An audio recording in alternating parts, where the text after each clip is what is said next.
মাতিলেও আৰু ডাঙৰীয়া নাহে 1 তাৰিখে পুৱাই গাঁওখনৰ এঘৰৰ পিছফালে ৰাইজে দেখিলে দুটা বগা ঘোঁৰাই খেৰ খাই আছে ৰাইজৰ হাহাকাৰ ভগৱান আহি জালুকবাৰী পালে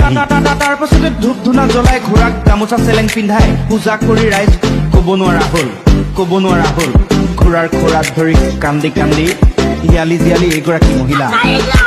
অ' প্ৰভু মই আপোনাক কেতিয়াও বিদায় নিদিওঁ প্ৰভু মোক ক্ষমা কৰি দিয়ক